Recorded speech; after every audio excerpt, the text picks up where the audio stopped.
And if this is your first time giving your mind a little love, I have a few goodies for you. First, don't forget to subscribe so you never miss an episode. And second, sign up for the Morning Mind Love. Think of it like a weekday oracle from your highest self to help you start each day with a positive focus. Plus, you'll get 2 gifts absolutely free: a 30-minute binaural meditation and 30 days of journaling prompts to help you remember who you truly are. So join over 9,000 people and go to mindlove.com to sign up. Welcome to Mind Love, episode 341. Today's episode is all about mastering emotional intelligence and conscious connection to deepen relationships and elevate your leadership. Focus in and listen and choose a listening strategy. That's what's really important. So many of us have these listening habits that make us bad listeners. So some of us might listen and we're just looking for facts, or some of us are just looking for something that applies to us, or people has become good listeners ourselves by being able to calm ourselves. I use listening as a meditative practice. So I actually tell myself, what are you rushing to do? And why can't you just listen to this person without having to interrupt? Turn up your frequency with Mind Love. Bite-sized brain hacks for seekers, dreamers, and doers. It's time to give your mind a little love with your host, Melissa Monti.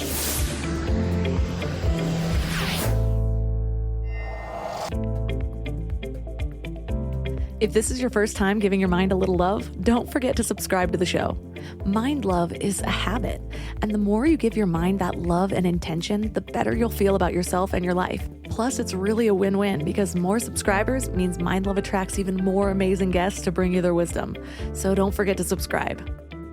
It's not a secret that we humans are starting to suck at connection. The days of deep listening, intimate sharing, and simply just being together in the same space are becoming fewer and further between. I saw a video of a 90s festival where people were engaging and no one was looking at a phone, and I just had this overwhelming sense of nostalgia, coupled with a pretty deep pang of grief. Instead, a quick DM or a text has become our go-to, avoiding phone calls and, heaven forbid, unannounced visits. Although I do have to agree on that one. But even a call without a warning text is considered rude. I just came across a Reddit thread where someone asked, "Yo, people who take hours to respond, why? It's rude." And the responses were us millennials reminding the younger generation that back in the day, we responded to messages when we got home and checked our machines. Only in the last decade or so did it become expected to always be contactable. I love what someone else said about phones not being digital leashes. They're for my convenience, not yours. But here's the crucial part. While our methods of communication have shifted dramatically, the human need for physical connection hasn't. I was just looking at a study about young girls and how their nervous systems respond to communicating with their mothers. The study found that cortisol levels, the hormone related to stress, go up when girls get a text from their moms. I can relate to that one. But oxytocin, the hormone related to comfort and happiness, went up when they heard their moms' voices. I wonder why that is. Is it the anticipation? Is it thinking you're going to be in trouble? If so, why is it that doesn't happen with a phone call? Maybe the sense of hearing makes it feel like a physical closeness. Maybe they feel safe. Just that research alone makes me want to connect more. So while setting a goal to go to more things seems straightforward enough, I think people are actually losing that skill to consciously connect with one another. You can almost see people's discomfort when their phone is out of reach. Real conversations lack the instant gratification and dopamine rush provided by social media, so people aren't even sure they like conversations anymore. But it's kind of like comparing the fleeting high of cocaine to the pleasure of a nature walk. While the substance might give you an intense burst of feeling, it's fleeting, and it ultimately leaves you feeling empty, wanting, and restless. But immersing yourself in nature, engaging in real, meaningful conversations, those things feed your soul on a deeper level. And that kind of fulfillment lasts. So how do we get back to that more sustainable fulfillment? The deep connection that we know through mountains of research is what humans thrive on. Today, we're going to learn how to connect with one another deeply and consciously through the love system. Our guest is Talia Fox. She has become a visionary for leadership and legacy building. Her extensive background in psychology and education enables her to help people be more present, more engaged, and more attuned to the intricacies of our interconnected world. She's also the author of The Power of Conscious Connection: 4 Habits to Transform How You Live and Lead. So 3 key things we will learn are how to rethink happiness and relearn presence for deeper connections, how to craft a legacy through a bucket list, and the 4 essential habits that are key to emotional intelligence. I also want to offer a quick heads up that the wrong microphone picked up during this interview. So it's not quite as high quality as I am used to with my sound, but I did a lot of cleaning, so I think it's pretty good. Otherwise, I just have really high standards. So my apologies. Hopefully it doesn't interfere with your higher consciousness.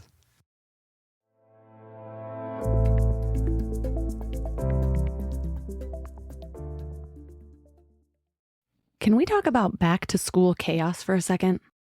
The kids are getting back into routines, everyone's schedules are crazy, and suddenly you're supposed to have dinner on the table every night like some kind of magician. But want to know what I figured out? Shopping, planning, and cooking food really can be simple and stress-free, which is why I love Hungry Root. Hungry Root takes the stress out of mealtime by filling your cart with personalized picks and planning your week of meals, getting smarter with every order.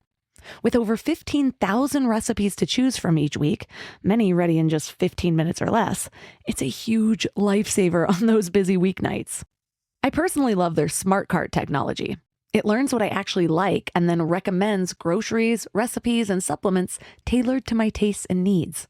Plus, I love the kids' snacks section where I get these really easy snacks to just keep in the car or throw in our to-go bags or lunch boxes for those of you who need them.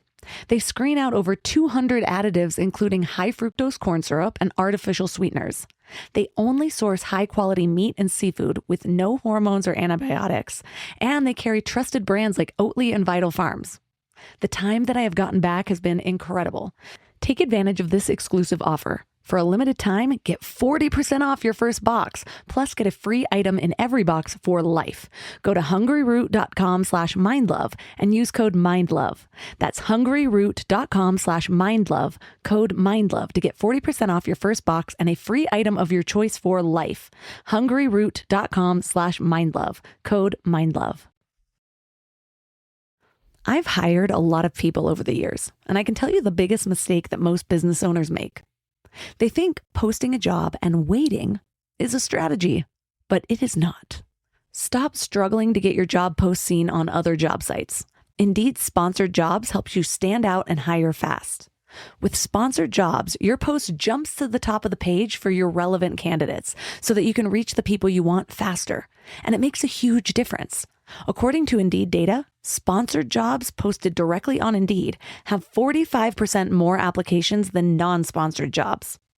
One of the things that I love about Indeed is that it makes hiring so fast because the best candidates are already there, actively looking. Plus, with Indeed sponsored jobs, there's no monthly subscriptions, no long-term contracts, and you only pay for results. How fast is Indeed? Well, in the minute I've been talking to you, 23 hires were made on Indeed, according to Indeed data worldwide. There's no need to wait any longer. Speed up your hiring right now with Indeed. And listeners of this show will get a $75 sponsored job credit to get your jobs more visibility at Indeed.com/mindlove. Just go to Indeed.com/mindlove right now and support the show by saying you heard about Indeed on this podcast. Indeed.com/mindlove. Terms and conditions apply. Hiring? Indeed is all you need. This episode is sponsored by BetterHelp. Can we talk about how overwhelming wellness advice has become? Cold plunges, gratitude journals, screen detoxes, morning routines. It just feels like there's advice for everything these days. But how do you know what actually works for you? I've been down that rabbit hole, trying every new trend, buying every new course, following every guru, and it is exhausting. And honestly, a lot of it just added more noise to my life. With all the information overload about mental health and wellness, it can be a real struggle to know what's true and what actions to take. That's where talking to actual professionals comes in. Therapy helps you cut through all that noise and figure out what you actually need, not what some influencer is selling, but what works for your specific situation. It can teach you how to set boundaries, trust your own judgment, and be the best version of yourself. BetterHelp is the world's largest online therapy platform with over 30,000 therapists. They have a rating of 4.9 from 1.7 million reviews, and you can join a session at the click of a button and switch therapists anytime if it's not the right fit. Instead of drowning in generic advice, you get personalized recommendations from someone who actually knows what they're talking about. As the largest online therapy provider in the world, BetterHelp can provide access to mental health professionals with a diverse variety of expertise. Talk it out with BetterHelp. Our listeners get 10% off their first month at betterhelp.com/mindlove. That's BetterHelp, HELP.com/mindlove. Hi, I'm Kristen Bell. And if you know my husband Dax, then you also know he loves shopping for a car. Selling a car? Not so much. We're really doing this, huh?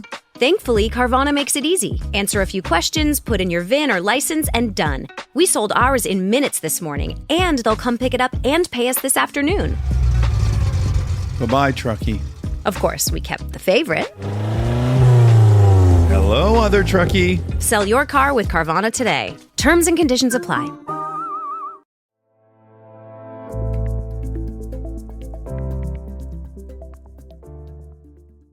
And now let's welcome Talia Fox to the show. So great to be here. What originally inspired you to study human behavior and leadership? Well, it's really interesting. I've been through a lot of stuff in my life. I grew up with parents that did the best they could, but I just was always miserable. I was trying to figure out what to do with my body. I was trying to figure out what to do with my life. I was trying to figure out how not to make mistakes and how to be perfect. And one day I just got so exhausted and I said, there's got to be another way. And I just really got connected to this idea that with skills and with knowledge and with tools that you can completely transform absolutely anything. And so I've been on this journey of just experimenting with that and using these tools to do so. I was going through your book and there was a part that really struck me because I have been making a lot of changes to my own signature coaching program and figuring out what is it that's really made a difference.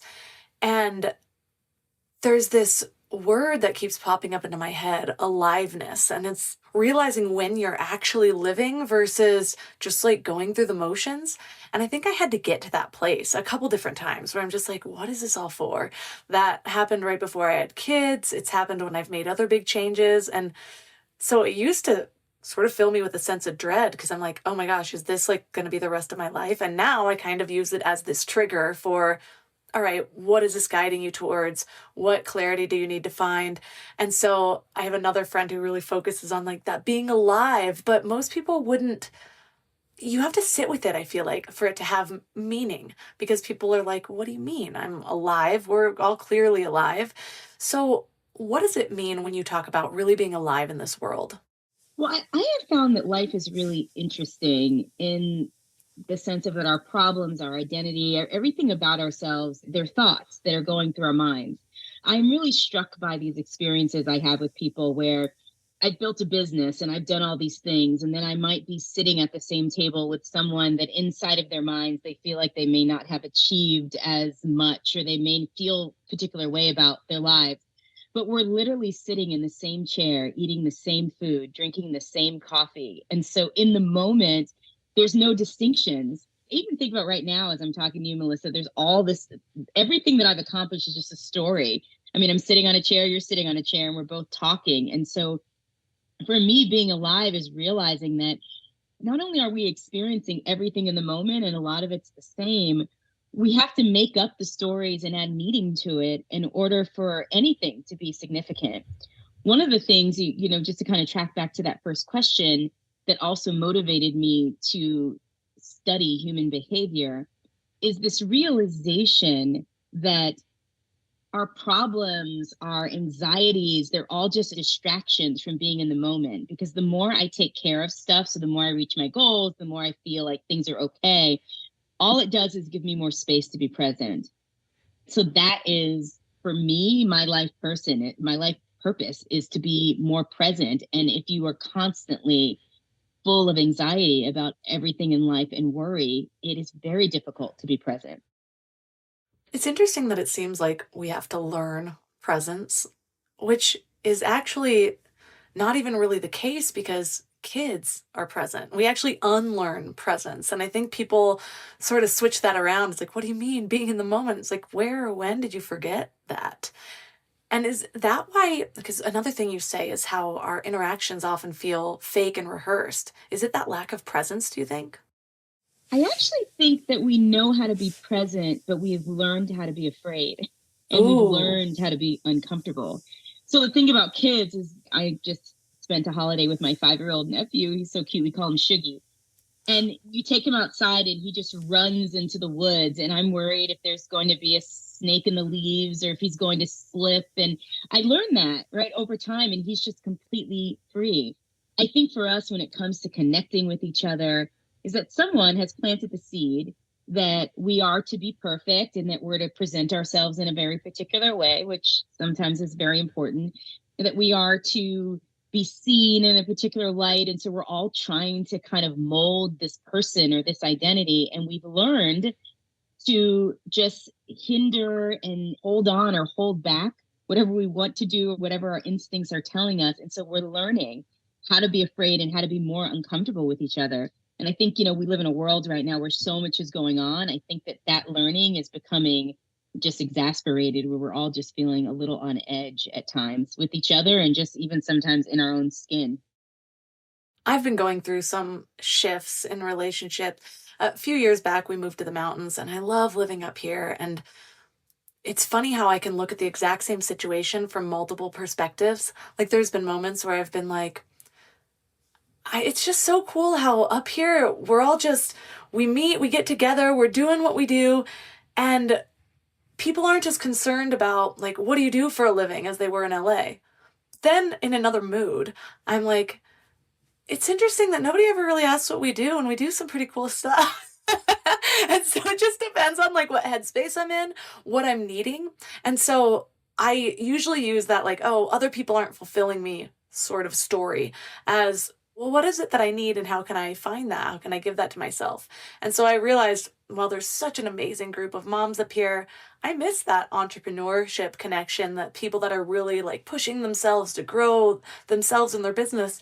And so I've been finding that in other ways, like coaching groups and masterminds and things like that. But while I was reflecting the other day, I was still sort of feeling that, like, what, something's missing. And I'm still drilling it down. But it's funny how right when you ask, the universe tends to deliver. I came across this webinar for something totally different, and it was all about listening to other people. And then I'm prepping for this interview and I'm reading your book and you talk about your love system. And I was like, oh, this is what I need, not only to feel heard, but also to really hear other people and to find this connection where I realize that in creating these stories, I'm such a self-aware, self-reflective person that sometimes I have to remember the balance of like, okay, yeah, you can be reflecting on this moment, but if you're reflecting on the moment while you're in the moment, you're actually pulling yourself out of the present moment. It's kind of counterintuitive.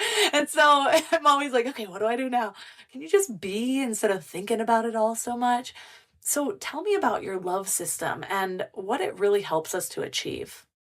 Well, it's my favorite thing. And I know I'm biased, but it's my favorite thing because of the results that it's brought. So the love system, they are a set of habits. The recommendation is to practice them on a regular basis. So when you have these moments where you're looking for contrast, or you're trying to figure out what's missing, or you're feeling unsure about what to do next, what do you do when you don't know what to do? You drill down on the love system. And so it's an acronym, love acronym, and it stands for listen, observe, value, and engage. And each of those particular habits are attached to a leadership skill that I've been supporting very large organizations with for the past 20 years. And so it's a skill that helps you personally, and it's attached to skills that can really help you as you're thinking about mapping out your career or strategically mapping out your life. I think that you need a combination of being present and meditating, and then also taking action and figuring out, when we say what's missing, sometimes we're looking for something from the universe. There's something to make us feel a particular way, but sometimes we need a particular skill that's going to help us sort of even figure out what's missing or figure out what we like. So the love system, listening will help you with your emotional intelligence. Observation will help you be really smart about everything that you choose. Aligning with your values will make sure that you answer that question, what is it all for? And then engagement is that ability to really be with people and to talk to people and to connect with people so that you're not just all in your head and you're feeling like you're not only reflective and self-reflective, but you're also coming out of yourself and connecting with other people and being able to get innovative ideas about what's possible.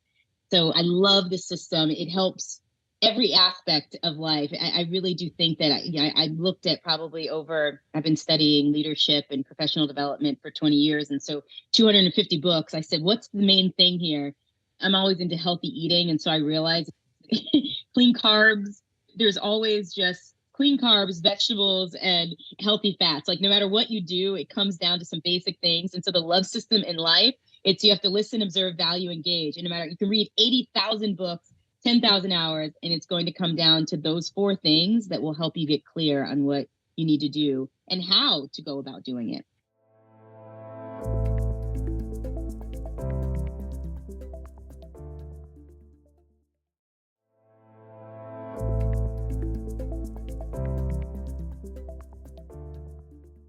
A lot of people assume that deep listening is more about like the how to win friends and influence people. So if no one's trying to win new friends, they're like, do I need this? But you talk about it being the key to mental health. How so? Yeah, so that whole thing about coming out of your head, when I was studying psychology, one of the descriptions of depression and a lot of mental illness is when we actually get trapped in our heads, meaning that we no longer can be outside of ourselves. I have an uncle who suffers from schizophrenia, and I talk about him in the book. And I've always been very curious as to what makes him not well. Like, what are some of the elements? And the biggest thing when we're interacting is that he can talk to me, but he can't take in information. And so the more that I've researched the ability to be mentally healthy, and this is why therapy is so powerful, is your ability to sit down, quiet your mind, and allow someone else to give you new ideas and new things internally is aligned with your capacity to be well. Many of us were living in a world where we're so in our heads. We're just talking. We're thinking, and we're not really fully engaging and fully taking in, which is impacting not only our stress levels, but our mental well-being. I just had a major epiphany about somebody where that's the thing that we've said is it just seems like everything we say is just going, whoo, what is happening here? And it's been interesting watching this person age. And so I can totally see that. And it isolates you, regardless of which side you're on. Like feeling like you're not being heard feels like talking to a brick wall. Whereas not hearing, I just never really, I was putting those things together without putting those things together. If you may, it's like, there's something off. This is what's happening. Not, there's something off. This is how you can see it. This is how you can see that happening. And so what is the secret to really making people feel heard? Well, there's two sides of this. I mean, as you probably know, we can't necessarily make people feel heard, right? There's this element, but what we can do is put away our phones, focus in and listen, and choose a listening strategy. That's what's really important. So many of us have these listening habits that make us bad listeners. So some of us might listen and we're just looking for facts, or some of us are just looking for something that applies to us. Or, for example, I have a lot of friends, they're into healthy eating and veganism. So if I want to get their attention, all I have to do is mention something about not eating dairy or meat, and they're like with me. If you go off on a tangent on something that's not relevant to that, I can see them starting to like have less attention. And so one of the things that we want to do as people is become good listeners ourselves by being able to calm ourselves. I use listening as a meditative practice. So I actually tell myself, what are you rushing to do? And why can't you just listen to this person without having to interrupt? Now, along with that, Melissa, what I do is I set a timer. So I have to set very clear boundaries around the amount of time that I'm listening in order to be a very good listener. And when I'm listening, I'm actually completely present, taking in what they're saying, and focused on how can I be more connected? How can I be more present? And that's literally, if it's appropriate, making eye contact, doing all the basic things that we know, shaking our head.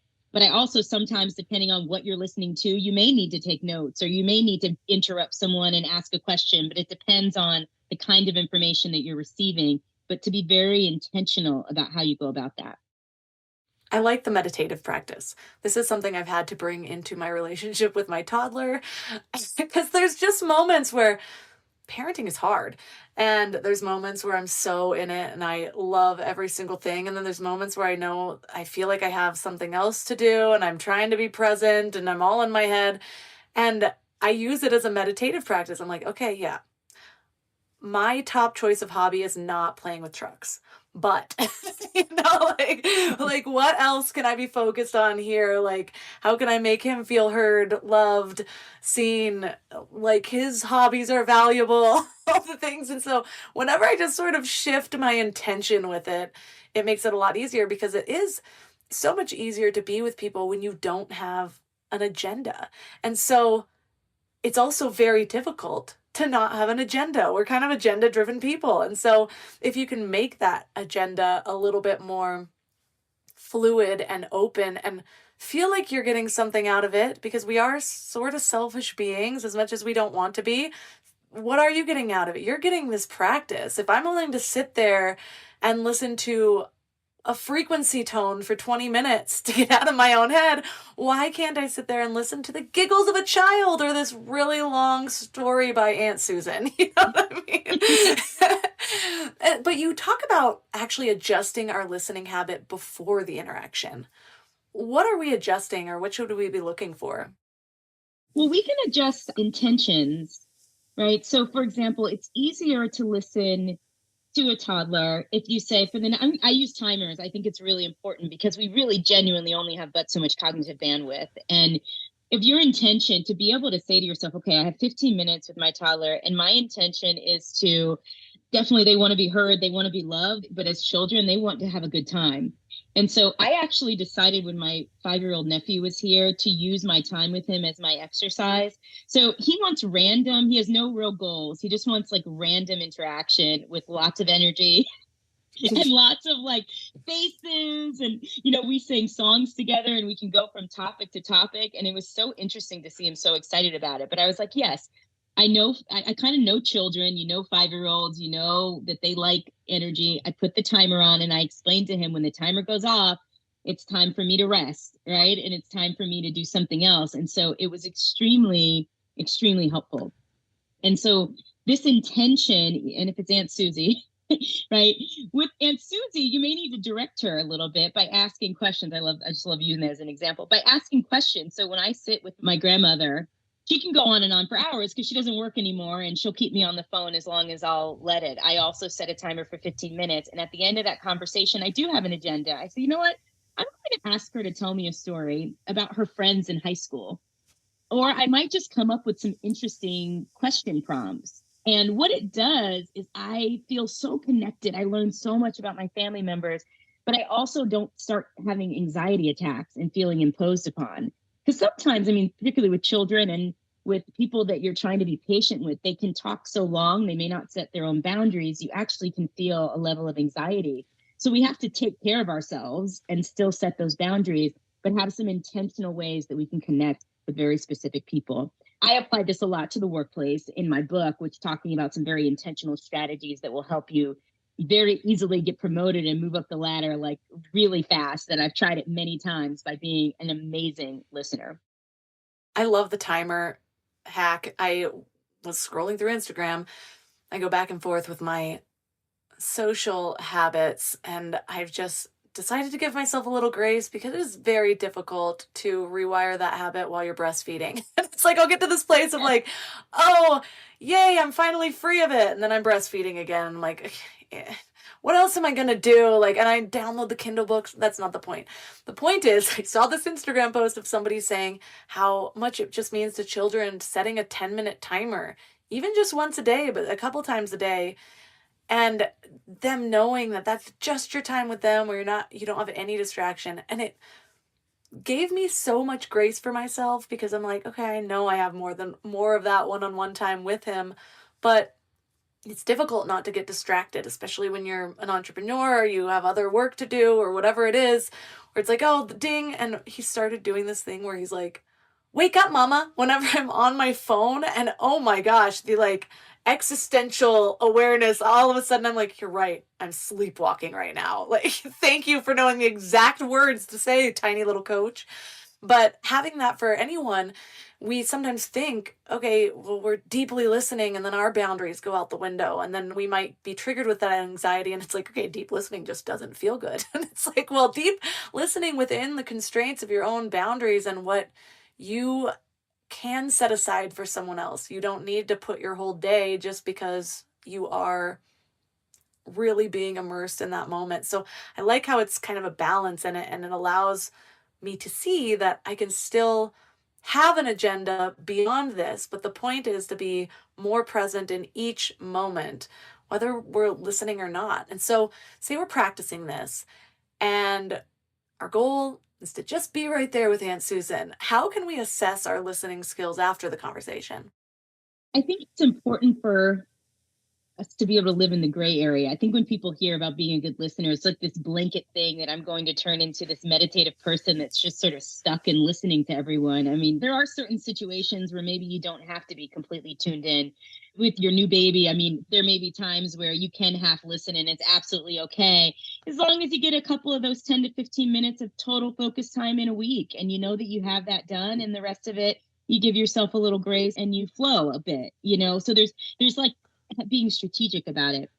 I think what's critical about practicing this is to identify the things that you really need to hear, identify the moments that require your presence, and not allowing you just to have a general reaction of being completely distracted. So it's a very strategic experience. What about when we are listening to the voices in our head? Bringing more self awareness.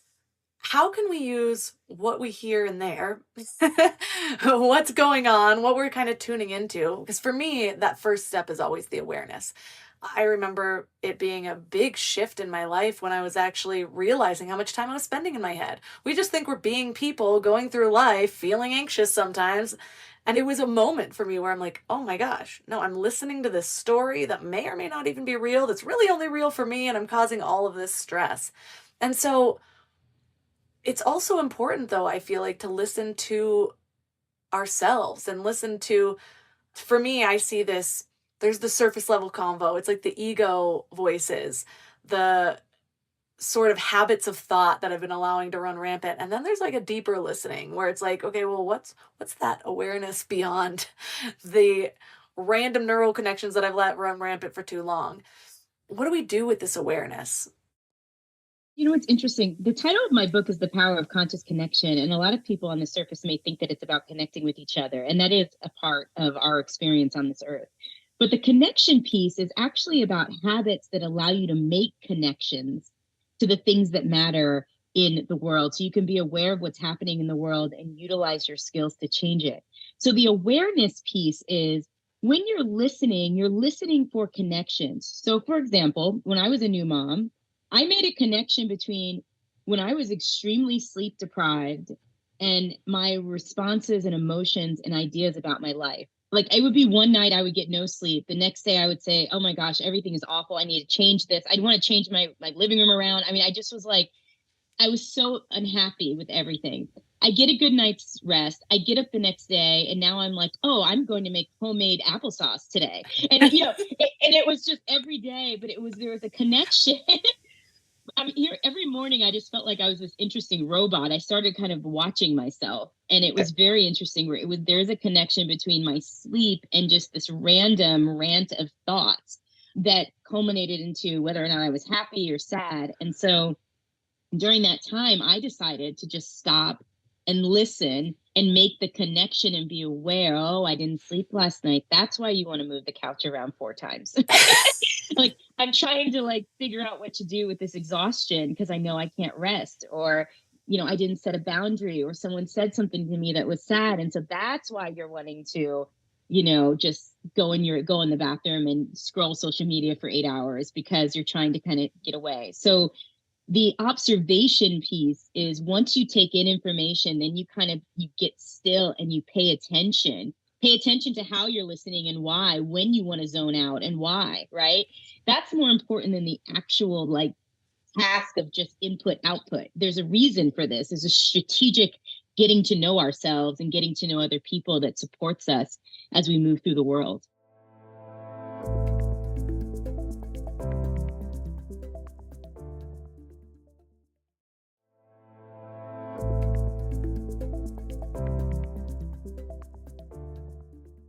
I felt like you were 10. It's just like reading from the diary I never wrote.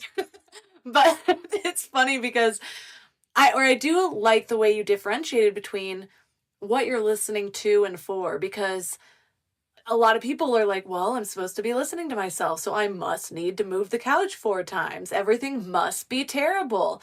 I must need to make these big life changes. And maybe there's big life changes you need to make. But knowing yourself well enough to see the patterns and what's causing what else, and is this really me, or is this my fight or flight that's just like sort of running over my entire body here? Yeah, it's interesting. And this is why the love system is a system, because you listen to the voices in your head. That's a big part of the love system. Listen to other people, observe the connections. And then when you get to the V, which stands for values, now you get some consistency. There are some things that, whether you're tired or not, that remain important to you. And that's how you even come up with core values. I know for a lot of people every day, we have different things that are important to us at different times in our lives. And it's typically based on how we feel, right? Or a contrast we're experiencing. And so when we listen and we observe, we start to find these constants. And that's where we can dig through all of the emotions, all of the anxiety, and find out the core of us and what we're really searching for, what we're really wanting. I have had to find those patterns so many different times. I spent years chasing that first voice. And it was interesting for me because one other big change that I made was I kept trying to heal all of the surface level voice things, and then I was sort of seeing other patterns. But what else I started doing was started leaning more into the deeper things I was finding out about myself, like the times I was really feeling joy, like the times I felt heard, who was I with? And instead of being focused on so much of the opposite side, like, okay, no, this relationship's draining me. Okay, let's notice all the relationships that are draining me. Let's notice the parts of my life that are draining me. And yeah, there's a ton of value in that, but I needed to balance it out with, okay, well, what's really lighting me up? And it's so interesting that the more I leaned into those things, it's like a lot of the other stuff just started to kind of resolve itself. Yeah, there were certain things I needed to cut off, certain habits I needed to fix, but that was another big thing, is even the habits. Like I quit drinking a couple years ago, but or actually I'll go back to the eating disorder because that was a big one. I had tried so many things. I had bulimia for about 10 years. It was a very intense case of bulimia, and I kept trying all these things to fix it. And what I found fascinating was it was actually when I found love that I didn't need to try as hard. Yes, I had sort of set this structure, but it was an everyday struggle. And I remember being up in the mountains with my now husband, and I was just like, I haven't thought about this at all in like a month. And it was such a fascinating thing. And so I've tried to remember that when I am filling my life with love and I'm leaning into those things that I know are purposeful for me or meaningful for me, whatever that looks like, so often the other things sort of just resolve themselves. It's so true. What I'm thinking about as you're sharing this, and by the way, I'm just so inspired by that healing process, because it's so many people struggle with these things, sometimes openly and often in secret. So it's just inspiring to hear that story. I would love for us as people just to be joyously incomplete. I think that we're drawn to completion. So this idea of like, I have these problems and I just want to be rid of them, or I have these relationships and I just want it to be done. And I think our lives work more, they're iterative things. You try something, you see how it goes. You try something else, and then that may work for a while, but then you shift to something else, and then life changes, right? And the old problems are gone, but now it's whack-a-mole because you got new stuff that you're dealing with. And so I find, and this is good for me to hear right now in this moment, I have a lot of big business decisions to make, a lot of just things I'm thinking about. And, just remembering that it's always evolving and it's always changing, and to start to enjoy that process as opposed to feeling like I'm either not making progress or feeling like I have to put like that green check mark on everything. It's like bad habits done, weight loss done. This just came up recently in a coaching call where somebody was like, I thought I was over this, and they were getting down on themselves, bringing them all the way back to square one. And it's like, no, you were over that bump of the whole roller coaster, but that's how it works. Is usually we're given the same struggle over and over again in many different forms because it might be our life's work to just keep getting through it.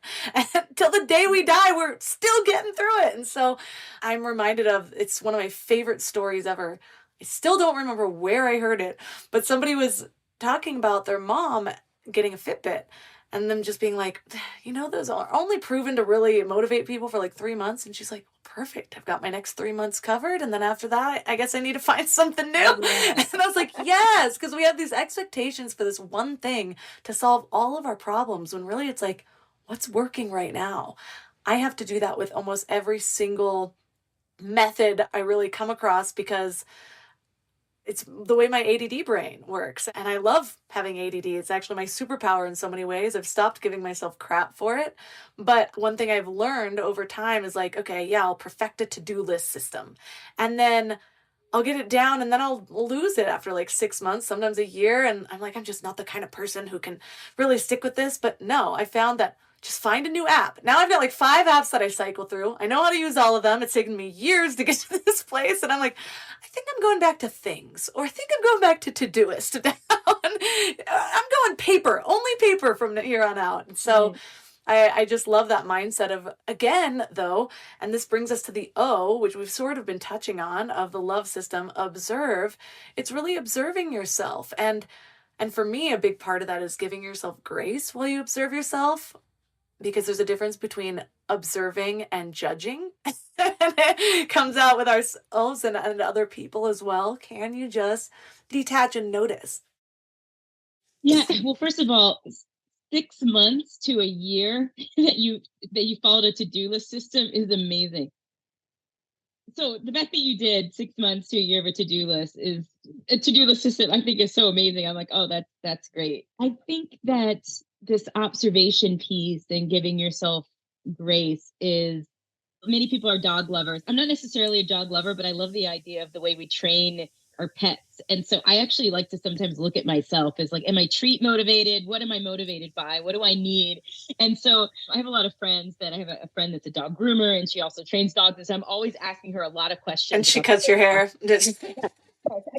She's trimmed it once, but I ask her all these questions because I'm like, that's so interesting, because I think we forget that there's a level of us that, we're human and we need to stay motivated and we need to stay engaged. And so I feel like the love system, in some ways, it's kind of a hack for us of some basic things that we do that can help us get to understand who we are and what really drives us, and to utilize that to almost hack our brains and hack our habits to have more joy and to have more presence and to achieve the things that we really want to achieve. So I think that it's such an important part of the process. There's a psychologist that I studied years ago, and right now his name just he wasn't one of the famous ones, but I can't remember his name. But anyway, he talks about well-being, and he said that everybody should have about 100 different goals or things that they want to accomplish, kind of like the bucket list, on a list at any given time. So that means you say have 100, and as you cross things off, you add more things.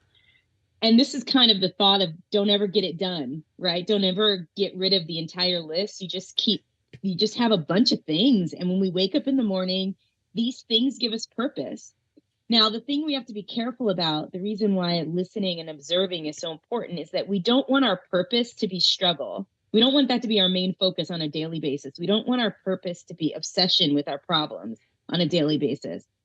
But there are lots of things in a day that we want to be thinking about. We want to think how we can get better. We want to remove obstacles that prevent us from being able to have really amazing relationships or have the promotions and jobs that we want. But these are tasks that we have. We wake up in the morning, we have, however many hours you're awake, and we have these wonderful things that we get to work on a regular basis. And it kind of continues until you're sitting on a porch somewhere with some lemonade telling the story to grandchildren potentially. That's kind of how the journey of this life goes. I love that idea. I'm going to be bucket listing again. I did a bucket list years and years ago, like 15 years ago when I moved to LA. Longer than that, actually. Gosh, I'm getting old. But I loved it. And it was very non-purposeful in the way that I am now. But it was just about, it all kind of came back to living like a tourist. And it's something I'm so grateful for my younger self for doing. I moved around a lot. That's how I used to solve my problems. I'd just be like, oh, there's a struggle with this friendship. Moving cities, new friends. And then I would have to meet people. So I just go places by myself and sit at the bar. And so a lot of my friends were bartenders, but it was such a fun way to be. And it's sort of carried on into life later on, but it's something I have to remind myself of more because it's just so easy to be like, well, it's just really hard getting the kids dressed for this. Like, it's easier to be in my habits. I love my habits. And so now I'm like, well, now I got to kind of pull myself out of this day to day. But a couple of years ago, it was in the beginning of 2020, this girl that I met through a friend in Austin randomly was diagnosed with cancer, and then there was some sort of complication that's apparently very rare with chemo, and she died immediately after starting chemo. There's so many little things like that where you don't hear about until after it happens. But long story short, she had this bucket list, and I had kind of heard about it from my friend who was really good friends with her. But recently, that bucket list was on their local news because her mom had found it was just a paper bucket list, and she had been crossing off all of these things. Oh, it makes me want to cry thinking about it. But she had done so many amazing things. She started her own tourism company. And so that's what she did in Austin. She did bus tours and things like that and loved her life. And there were just different things on it, like hot air balloon ride and whatever. And so now her mom is helping to actually complete this bucket list, and it's getting her mom to step out of her comfort zone, and some of her friends have jumped in to help complete this bucket list. Oh, I'm getting choked up thinking about it, but it's heart-wrenching. And it's just like, man, why is all my stuff digital? Get this on paper so that I can be on the local news. No, but it's just so interesting. It's another testament. I'm always talking about this, how so often we think that living our best lives is just fulfilling ourselves, but we never know how often it's giving permission to the people around us. And even beyond our life, her bucket list is giving permission and encouraging the people that loved her to go out and step out of their comfort zones and do things that they never thought to do. And I just think that's so heartwarming and so motivating to just live our best lives.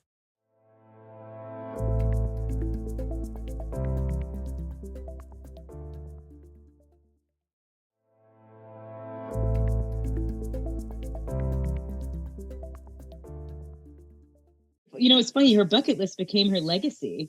Yes. We just think that and the fact that it even was on television and it became just making the list and living it inspires us all. I mean, of course, as you're saying that, I'm like, yes, I need to get mine off digital and write it out. I think what's important about doing 100 things is I remember I put many things on my bucket list. And it's funny, I do love how the universe does speak to you, because I put all kinds of crazy things on the bucket list. I want to get an Academy Award because I wanted to be an actress. I thought I was going to move to LA and be an actress at some point in my life.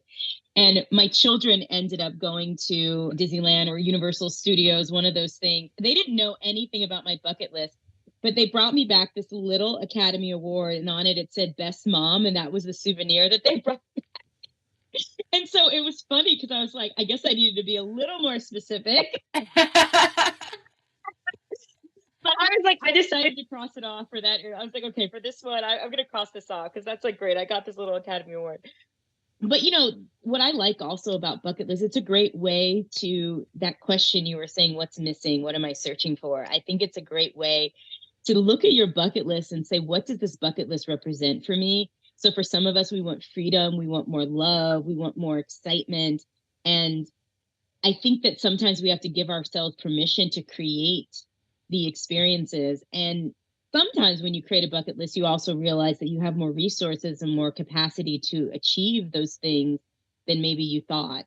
And so there's so much richness in just creating these things that you want to do and standing up and saying, that's it. You're right. I'm living this life and I'm just going to live it every day and show up every day and do my best. And I'm not going to be afraid, and I'm going to live it the best I can until my last breath. I mean, that is to me just what I wake up and I try to remind myself to do. And it reframes your question of, instead of like, well, what's missing? And sometimes that's exactly the question I need. And sometimes it sends me down a spiral of like, oh my gosh, all this stuff is missing. And then like feeling worse versus redirecting and saying like, oh, I'm feeling that's what's missing again. I have this whole list over things that I feel like might fulfill me in different ways. And it's like, what do I need right now? Sometimes it's focusing on my goals, but sometimes it's focusing on just this random spark of inspiration, like random thing of like going and doing this new thing or helping some helping a stranger, paying for their coffee, whatever it is. I also saw a new goal unlocked. I saw something, instead of paying for the coffee behind you, call up a school and like pay off some kids' lunch dues. And I was like, oh, that would be a very rewarding thing to do, and probably much more needed than the guy who can clearly afford the coffee behind you. But anyways, just different ways to find fulfillment. And maybe again, that negative view of it, that what's missing sort of resolves itself because you're constantly, as one of my child's books is always talking about, filling your bucket, these different ways to kind of fill your bucket or give your mind a little love is the theme of this show, leaning into those things. And you ask the people what they want, they would have wanted a faster horse, said Henry Ford. And it's like, sometimes we're trying to solve our problems from the wrong angle, thinking it's just this problem, but it resolves itself by leaning into these other things. Or you get what you want by leaning into, when you start listening and observing and really getting clear about your values, you realize that stuff isn't necessarily going to fulfill you. I have crossed so many things off my bucket list. I've done so many things that I've wanted to do. And, because I've been on this personal development. Which is your most proud? So I went to the Grammys last year. That's a good one. And I had the same dress designer as Beyonce. It was pretty epic. Okay, yeah, bucket list worthy for sure. Bucket list worthy for sure. So it was amazing. I went with my sister, so it was great. But I've crossed so many things off. The interesting thing is that moment came and that moment went, right? And so it's interesting to me how no matter how many things I cross off, there are certain constants that I realize will make me happy. So for example, getting enough rest, feeding myself really nutritious, good food, feeling a lot of integrity around my relationships and how I treat people, showing up for my self-commitments. At work, I have this thing, and I actually got this from this group. I can share this, Esther Hicks and Abraham Hicks. I love her value that says when people are in her presence, she hopes that they'll feel uplifted and the same and not diminished in any way. So no matter how many things that I accomplished, it's the ability to be with people and to just uplift or not diminish, right? And so those kinds of things, I think when I go to bed at night, those are the constants that make me feel good. And the other stuff keeps me busy and is happy, and it's fun to talk about. And I hope that, I share with people what I did and how they might be inspired to think about a dream that they can accomplish. And so in this journey, it's all about finding those constants, because the feelings are fleeting from anything external. I have a few writer friends, and there's something that always ends up coming up about, like, if you really want to be a good writer, you have to go have life experiences. You can't just be sitting in your house writing. So a big part of the writing process is going out and having those experiences. And that always brings me back to that whole like living like a tourist in your city. And especially as a mom, it's so easy to just do the same day-to-day things. But I do think there's something, yes, having those values running through everything, but again, like seeking things that are outside of the daily norm. That's a big part of what keeps me happy when I'm feeling like, oh my God, is it Groundhog's Day? I've been doing all the right things. I've been sleeping. I've been on the Peloton, doing yoga, eating well. Like those are my constants now. But I need to step out of this. Can I do anything different? Let's put on a tutu and walk the village. I don't care. It's something. And so my husband and I, he knows I love just singing at the top of my lungs. He used to, before we had kids, when I was in a funk, he'd just take me to there was a karaoke bar around the corner, and we'd literally go put my name in. I'd go home, make dinner, and I'd be like, it's been 45 minutes, let's go. And I'd just sing a song and leave, no drinks. And it's just the little things to kind of light you up along the way. But one of the things that you share about as well in this idea of observation is integrating systems thinking. I am intrigued by that. What do you mean? Oh my goodness. Systems thinking is responsible for all of our big inventions in the world, from rocket ships to businesses that make it to people. So what systems thinking is, it's the observation of feedback loops. And it's the study of how things are connected. And when we say how things are connected, it's the inputs and the outputs.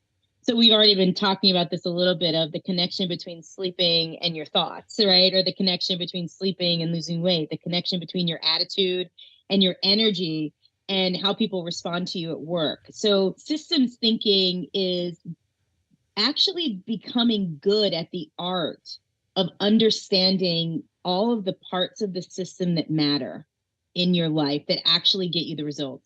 So you actually remind me, when you asked me of my favorite bucket list thing and my values, I just made a connection. When I went to the Grammys, I was so excited and I felt so happy and so fulfilled that I ended up donating to the Music Cares Foundation that helps children of musicians. And so the excitement and the joy of that led to upholding a value of giving, which led to me taking an action step to do something that felt really good. So it's funny, you think like, oh, I made myself happy, I did something sort of selfish, but it was connected to how I show up in the world and the decisions that I make in the world. And so systems thinking is about the interconnectedness of us all, of people, of things, of choices, of habits, and how all of that comes together, lots of many parts, and they have an outcome of our happiness, our well-being, our mental health, our energy, all of it. This reminds me of how I've set things up in my house in order to live into the things that are important. And so I mentioned my ADD brain. I used to get on myself like, why can't I do these certain things? Well, I found if I want to do certain things, I have to just keep them out. And so, yes, I have a very well organized like supplement cabinet, but the ones that I'm regularly taking, they just have to be out. I used to have to keep them on the counter. Now it's the supplements I'm taking right now shelf. It's this little tiered shelf right in my pantry. Every time I open it up, and I'm like, oh yeah. And then that reminds me to make my little fiber drink. And it's a whole system in itself of things that need to be done. Same with if I'm journaling, I can't put the journal back on the shelf. When I'm in my journaling habit, I keep my journal and my pen out. So right when I walk into my little podcast nook, there's my little floor table and I can journal, like these little reminders. And so if you are Marie Kondo and you don't even keep the soap dispenser out, then maybe you gotta kind of balance like what's working and what doesn't. But I'm like, well, what's more important to me, the complete decluttering or this habit? And so these are just little ways where I try to reduce the friction as much as possible when I'm trying to implement something that I know is of high value to me, because I know I'll feel better about the outcome if I lay things out in a certain way. It's interesting because systems are things that are really helpful. When I was writing my book, I did something that Cal Newport from Deep Work talks about. That's a really great book, and it was called The Grand Gesture. So I created a system where I took a trip to Savannah, Georgia on the train from the Washington, D.C. area, and it's like a 15-hour train ride. And I wrote the book there, and I wrote the book back. So by the time I got back, I analyzed how many hours I was able to focus on the book and how much I needed to finish it. And so it became this fun experience of where I made all of these trips. And so every chapter, every moment of the book was written on some trip back and forth. Oh, and fun. It was really fun. I mean, I went to Italy. I went all these different places, and I rode on the plane, and I actually was able to have a system of I could go for about 90 minutes without getting totally distracted in my brain. So I would do 90 minutes and take a break. And so, yeah, these are the ways that these systems happen in a very tangible level. But systems thinking is also, it's for really big problems around like relationships and businesses and even things that want to change the world, is looking at the system and really identifying the part you play in being able to make a difference and being able to lean things in a particular way. I know a lot of people just are feeling, there's just a lot of frustration. We're always trying to figure out what's my part, like what should I be doing, right, in anything that's going on in life. And so systems thinking is like, well, yeah, is there anything you could do that could make some impact anything? And that allows us to just be more active. And we've been using the word alive and present in the world when you know the part that you can play, or the parts that you can play. That is my vision for this world. Is I feel so often people are disempowered and they think that the system of problem is just too big for us to actually make any individual impact. And I get it. I've been there so many times when I'm looking at our food system, corruption in the pharmaceutical industry. Like, just, it seems like there's corruption everywhere. And so it's like, well, does our vote even matter? Like, where can we play this part? And what I have found is the more I focus on how I live into the values of what I want to see in the world, that ripple of impact is so much bigger than I can even fathom. And it can be in the most mundane example of like, yeah, paying for that coffee or that school lunch dues account, whatever it is. And how does it make that person feel? What do they do afterwards? What do they believe about themselves, about the world? And maybe they make this huge difference. And when you do that on a scale of every moment of your day, just by people seeing your energy. And it took me actually living into this for a while to realize. I recently had a friend who just got a book deal. And she came back to me and she said, we were sitting on the patio on the 4th of July and I was telling you about this idea for this concept and you were so encouraging. And this is one of the conversations that has been riding with me for the last several years. And this conversation was seriously 4 or 5 years ago. And she remembered the exact moment of how it inspired her to keep going. And I was like, that is a ripple of impact that I'm so glad you brought back to me. And so often we don't even see those things. And I have so many examples of that. And so, yeah, it's hard to fathom if you're not doing it, or I wouldn't say not doing it. I think we all do it in our own little ways. If you're not observing it, making the conscious decision to observe those ripples and to be a little bit more intentional than you would have been otherwise, you can just start seeing it. And that's when you know you're making the impact. And just trust a little bit by the time you die, or maybe even just afterwards. That's right. So what's important about that is that was a feedback loop, because here's what we do that's, I think, hard. So you had this conversation with your friend and there was this exact moment that she remembers, and then she actually got a book deal, right? She actually wrote a book and got a book deal. So that's a feedback loop. There are lots of other things that we do where we see that it's not having the results or the impact that we want. And so systems thinking is an anti-assumptions system, which means don't just do stuff and think that it's going to make you happy or that it's going to be the best thing. We have these ideas in our head, and what systems thinking does is it gets us closer to reality, right? So we have to be able to do it so we can actually get the response. And that is being alive as well, is we're not zombies deciding that we're, making all these assumptions about the world. We're actually observing whether or not it makes a difference. It's funny, there was a company that got a little bad rap, and I had some friends that told me that I shouldn't eat this food product that I had in my cupboard from this company. And I was like, you know what? Eating this food product, I don't feel like is going to make any difference in the world. I'm going to eat this food product, but I'm actually going to find another way to make an impact. So what I ended up doing was I got a team of people that I work with, and it was probably over 100 people. And I ran a seminar on how we show up for, social activism and what that means to you, and like different things that people can do. So I did something and it had a ripple effect. So people started, I actually can tangibly say that this seminar created a ripple effect of maybe 1,500 people, but I still ate this product. So I'm like, it's in my cabinet. It's my favorite product. I'm not throwing it in the garbage. I feel like it's not going to help anyone. And, I probably was right. I was like, but I found another way that's in my lane that I can make an impact. So I think that we can be strategic, and even personalize the way that we see connections. There's another concept in your book that I really want to touch on before we wrap up. And so for people that are really wanting to dive more into the V and the E of this, you're going to have to grab the book. But you talk about how there are 3 versions of the truth. Elaborate.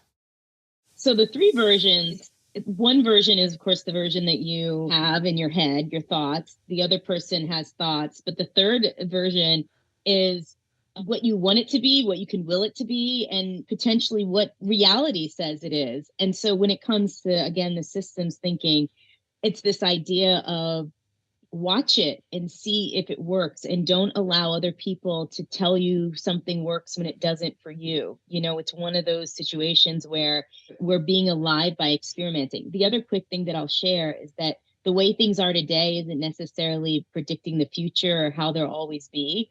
And so the way you feel about many things today, you literally could feel very differently about those same things in 3 months or in 1 month. And so systems thinking is critical to get more aligned with who you are and where you want to go in life. I'm always reminded of my husband and I had just gotten married, and we did it very quickly. And so my parents were like, wait, what? Like, you've always talked about never getting married. Everything's different now. And we were both entrepreneurs, aspiring entrepreneurs, struggling with money at the time. And we were traveling the world, going into debt. And you could tell my parents were just concerned. Like, this is your new life. This is your husband. This is whatever. Like, they're thinking marriage is all this stability thing. They did it completely different. My stepdad had the same job from when he was 18 till he retired. And so, long story short, my stepdad was basically saying, you guys have to get a job. And we're like, no, we can create a business online and we can do this, this, and this. And they were as supportive as they could be, while also completely not believing that that was possible. And that was a differentiation I had to make, was that they're not being unsupportive. They're not trying to get me down. They're trying to keep me safe. And this is their version of reality, what they believe to be possible, what they've seen in their lives. And so it not only gave me grace for the people who accidentally do show up very unsupportive with things, but also it's so nice being able to show them another way. And now we're both doing great. We've built these successful businesses, and we're part of the magic of showing them a new reality, showing them what's actually possible. And so I just love that idea of the 3 versions of the truth, and to keep an open enough mind to allow yourself to maybe dream a little bit bigger than you've been dreaming, or to question the status quo, or to step beyond your comfort zone with a bucket list or something. So thank you so much. Well, this is so great. I'll just add one final thing. I know we're totally at time, but what's great about that is there are some people that did the same thing. They tried to start businesses and they feel like they failed. And so they might think that the parents' version of the truth was real, but it could be that they were missing a small little tweak or a small little part that kind of held them back. And so that's where systems thinking comes in, because you get to experiment. You never have to let go of the dream, but you just iterate and you find different ways of moving toward your goals. I love that. I love leaving listeners with something specific to really focus on, to ground all this into their reality, because I know we've covered so much. And if we don't have that one thing, sometimes it can all go out the window. So if you were going to give them one action item or thought experiment or a little piece of growth work, what would it be for this week? Now, I would say that tomorrow morning, I would set a timer for 15 minutes, and you choose one person, set a timer for 15 minutes, and listen to that person without being distracted. And while you're listening to them, just take some really deep breaths and make your body really still. And at the end of that conversation, I want you to ask yourself, what is the connection between something that person shared or some part of this conversation in 15 minutes that could help me solve a problem in my life? So pick any person, listen to them, and you can listen and you can respond and talk back, just have the conversation and see if you can identify one nugget of wisdom or one thing that you observed about that conversation that might help you solve a current problem in your life, and see what happens. I love that. So for listeners that are resonating with all of this as much as I am, and they want to dive deeper into some of the little areas of the system that we didn't cover today, where's the best place for them to find you and your book? So the name of my book is The Power of Conscious Connection, 4 Habits to Transform How You Live and Lead. Talia Fox Speaks. I'm on Instagram. You also can reach out to me on LinkedIn, and we're in Amazon and all of the stores. The book is trending really well, so I'm so grateful for that. So you can Google it and find the book, or check me out on Instagram.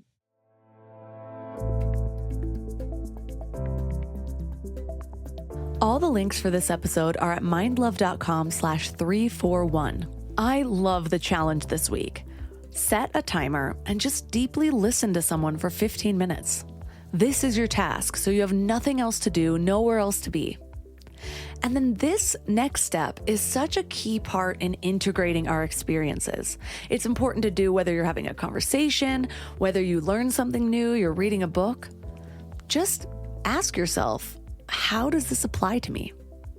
This is a huge step in learning that a lot of people forget. So they just consume information, it goes in one ear and out the other, and they wonder why they're not making the progress that they should be considering all the books they read or all the digital courses they take. You have to ask yourself how it applies to you.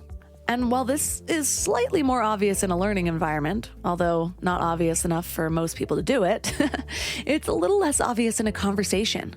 But I can see how this will really benefit me even, especially if you're used to learning a lot and being the one who has a lot of information compared to maybe the people you used to hang out with. This step helps you to remind yourself that everyone has something to teach. Everyone is a master at something. Maybe not as many things as you, maybe not to the depth that you want, but we all have our own mastery. And so reminding yourself of this and connecting with other people can be a really good step in even staying humble in your life.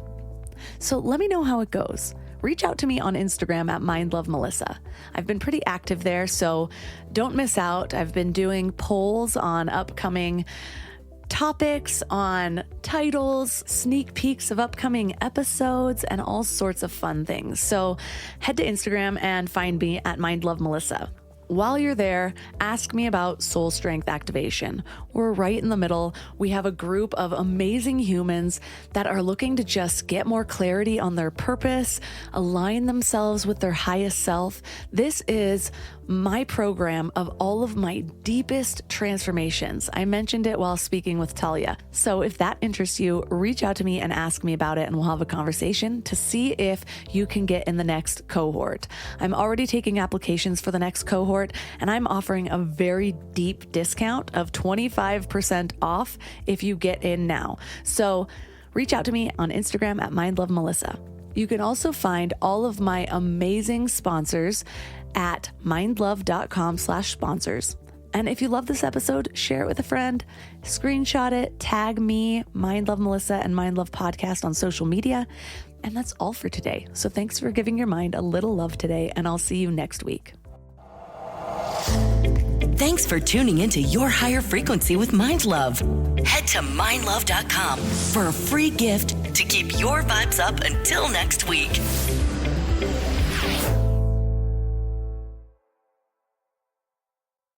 How many times have you wished you could be in 2 places at once? With Wix, you practically can. Wix's website builder is packed with powerful AI tools to make running your business online easier. Build a full site just by talking with AI. Get an AI agent to manage your sales and marketing. Or work like a 10-person team, even if it's just you. So you don't need superpowers to get everything done. You just need Wix. Try it now for free at wix.com.